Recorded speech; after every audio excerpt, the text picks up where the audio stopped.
રક્ષાબંધન હેતનો રેશમી દોરો। શ્રાવણ મહિનાની પૂનમનો દિવસ હતો।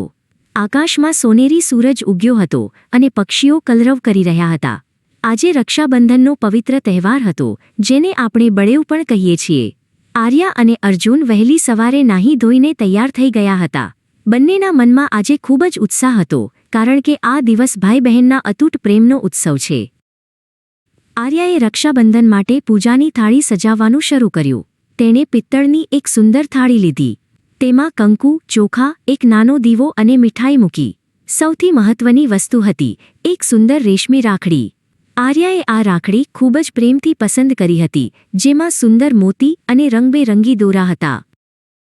અર્જુન પણ આજે ખૂબ જ ઠાવકો થઈને બેઠો હતો। તેણે માથા પર ટોપી પહેરી હતી અને લાકડાના સુંદર પાટલા પર પૂર્વ દિશા તરફ મુખ રાખીને બેઠો હતો। તે તેની મોટી બહેન આર્યાની રાહ જોઈ રહ્યો હતો। તેને ખબર હતી કે રક્ષાબંધન એટલે માત્ર રાખડી બાંધવી જ નહીં, પણ એકબીજાની રક્ષા કરવાનું વચન આપવું। આર્યા થાળી લઈને અર્જુન પાસે આવી। તેણે પહેલા અર્જુનના કપાળ પર કંકુનો ચાંદલો કર્યો અને તેના પર અક્ષત એટલે કે ચોખા ચોંટાડ્યા। આ તિલક વિજય અને સુરક્ષાનું પ્રતીક છે। આર્યાએ અર્જુનના લાંબા આયુષ્ય અને સુખ માટે ભગવાનને પ્રાર્થના કરી।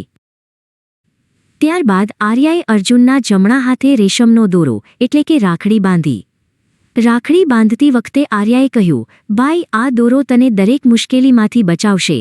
રાખડી બાંધવી એ એક અતૂટ વિશ્વાસનું બંધન છે। અર્જુનનો હાથ હવે સુંદર રાખડીથી શોભી રહ્યો હતો। વિધિ પૂરી થયા પછી આર્યાએ અર્જુનને મીઠાઈ ખવડાવી અને અર્જુને આર્યાના આશીર્વાદ લીધા। અર્જુને ગંભીરતાથી કહ્યું, આર્યા, હું વચન આપું છું કે હું હંમેશા તારી રક્ષા કરીશ અને તારી સાથે રહીશ।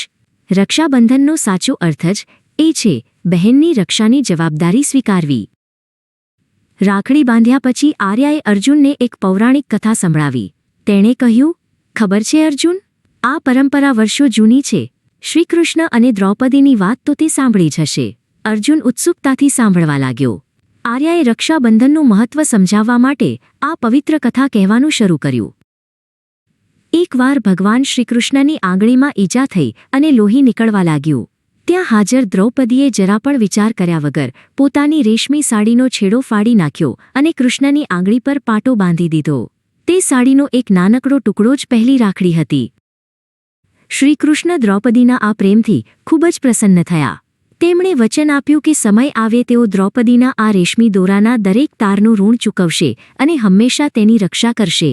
અને જ્યારે દ્રૌપદી પર સંકટ આવ્યું, ત્યારે ભગવાન કૃષ્ણે તેની લાજ બચાવીને પોતાનું વચન પૂરું કર્યું। વાર્તા સાંભળીને અર્જુન ગદગદ થઈ ગયો। તેણે આર્યાને એક સુંદર ભેટ આપી। બંનેએ સાથે મળીને જમ્યા અને આખો દિવસ આનંદથી વિતાવ્યો।